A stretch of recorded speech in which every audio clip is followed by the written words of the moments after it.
Guys, may ginawa siyang nakakahiya.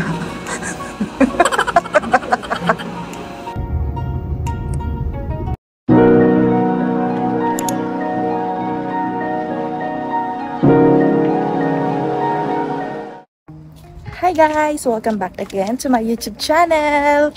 So for today's video, pupunta kami ng grocery store at Daiso. Kasi napag-isipan namin na mag-picnic next week. So bali yung picnic is Saturday. Wala na kaming time mamalengke nun, syempre.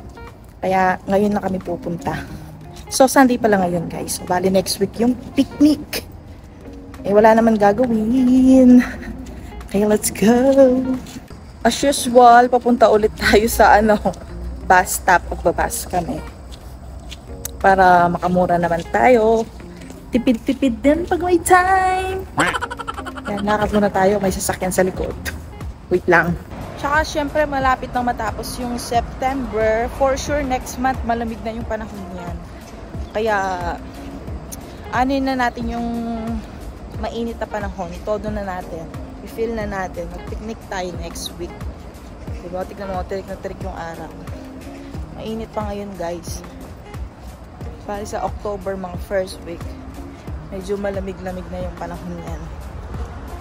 Ay, mga company dito, ang dami. Dati may company dito, mga Pinoy. Kaso dahil ginawa nga yung daan yan, yung tulay, parang tinanggal na nila kasi nadaanan siya ng tulay. Tinanggal yung company nila. Yan o, bago din tong company na yan. Yan yung dinadaanan namin guys. Regarding pala sa accommodation guys, hindi para-parehas. So may ibang libre, may ibang hati sila ng amo nila. Ganon, kamukha sa amin. Kahit container siya, yung bahay namin, container, may bayad siya. For example, dun sa company ng asawa ko, libre sila ng accommodation plus libre sila ng lunch and dinner. Kaya swerte sila. Swerte yan nga, di ba? Sa amin, may bayad kahit container.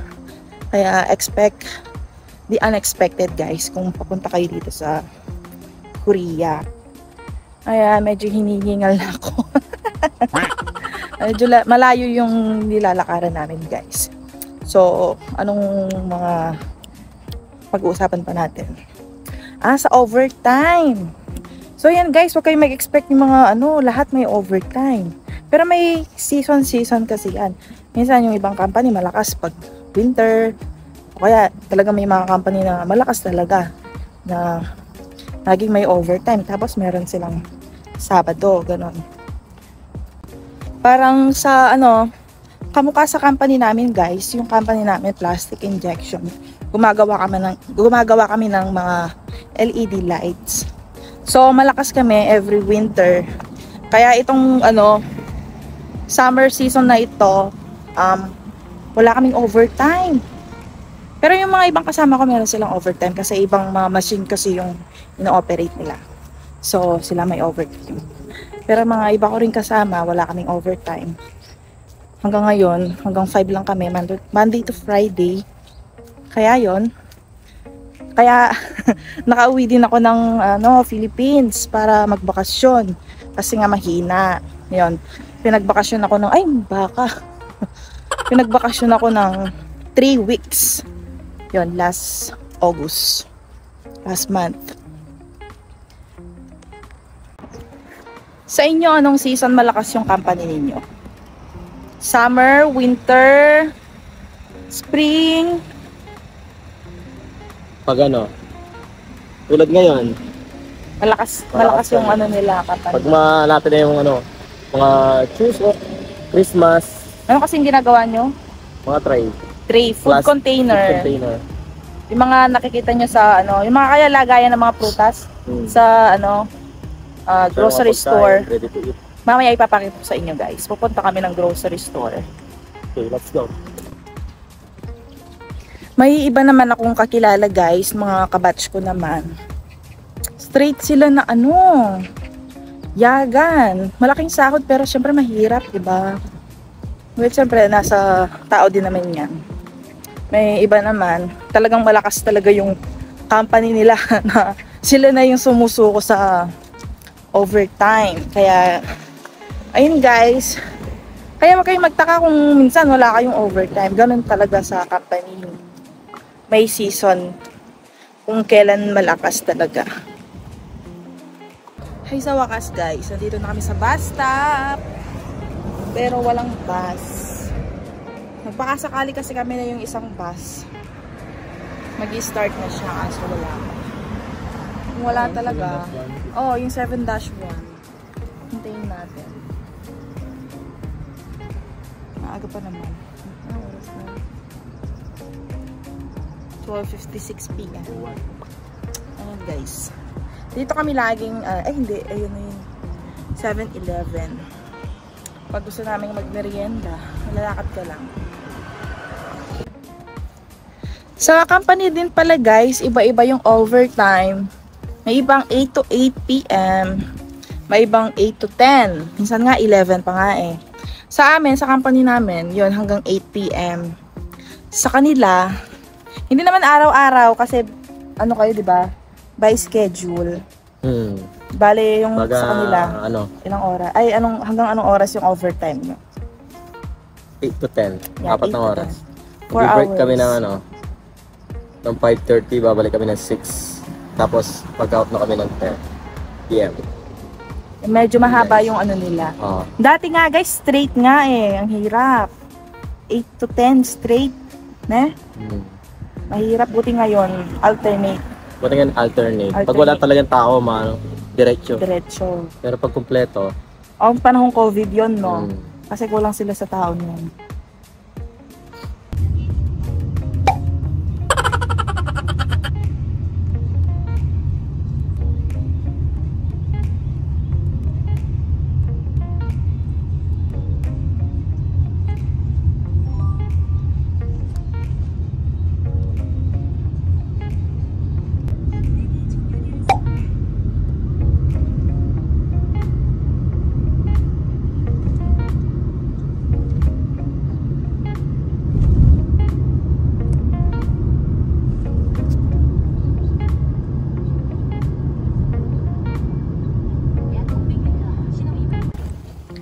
Hi guys, so kakatapos lang naming mamili sa Daiso. Bumili lang kami ng mga konting mga dadalhin sa picnic. Mga lagay na pagkain. So ang balak naming dalhin ay spaghetti as usual. Favorite. Tapos tawag doon, sandwich. Chicken sandwich. So pupunta kami ngayon ng grocery mart. Grocery store. Para bumili. Para sa Saturday ng morning, makapagluto na kami. Okay? So, later na lang guys. We're back guys. So, itong lugar na to is Bongdam. Dito sa Hwasong. Yan. Mga taga Hwasong dyan, shout out po. Dito kami, guys. Mamalengke. Bago to. Dati nasunog yan guys. Nirenovate lang siya pero hindi na siya yung same na name ng mart. Ngayon orangey na siya. Yung name niya. So yan, pasok na tayo guys.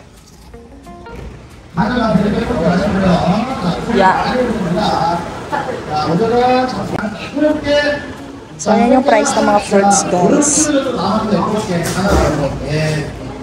Mangga. Yung mangga dito sobrang mahal guys. Pero alam ko sa Thailand.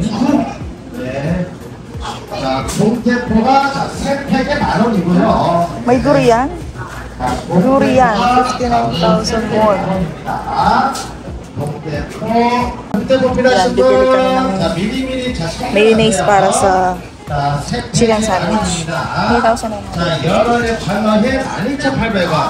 Sorry guys kung hindi nyo ako marinig ha.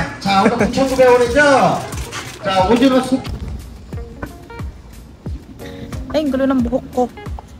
Ay, sorry guys. Sorry. Tapos na kaming bumili guys. Bali yung total ng napamili namin is 23,000 na higit. Won na, hindi peso. Won. 23,000 won. So, binili lang namin konti lang. Pang ano lang, spaghetti and... we forgot something. Chicken. Ay, duck guys. Nawala ako. So, 23,000 won nga yung napamili namin. At nakalimutan namin bumili na pressed chicken. So, sandwich na lang ang dadali namin, hindi na siya chicken sandwich. Mayonnaise na lang yung palaman ng tinapay. Pag talaga, sabi ko na nako, sign of aging na to. Makakalimutin na. Madalang lang kaming napapadpad dito guys. Ganda oh. Ang ganda ng community nila dito. Ay,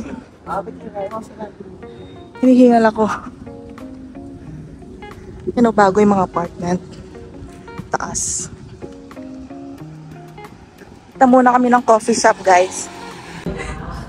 Guys, may ginawa siyang nakakahiya. Kita niyo yung ano doon? Yung pintuan doon. Kasi yung mga pintuan dito minsan, pag pipindutin mo siya, mag-o-open siya. Automatic. Pag pinindot mo yung parang button doon. Eh, kamukha kasi nung ganun na automatic eh. So, ayun yung ginawa niya. Pindot na siya. Pindot mo yung push. Hindi po bukas. Ngayon pala. Literal talaga siya na ino-open lang. Na, ano, same ng usual na pinto. Yung ganun.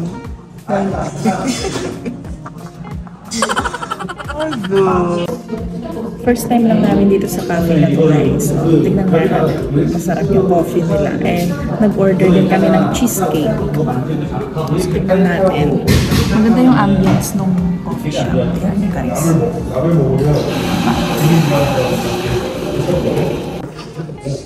Ayan na guys, ang order. Cheesecake and 2 glass of ano, ang tawag dito, dulce latte. Ayan, cheesecake. Hi guys! So pauwi na kami ngayon. Dito kami sa bus stop. Tapos na kami magkape. At wala na rin kami gagawin. So i-end ko na yung vlog dito. So thank you for watching and see you on my next vlog. Bye!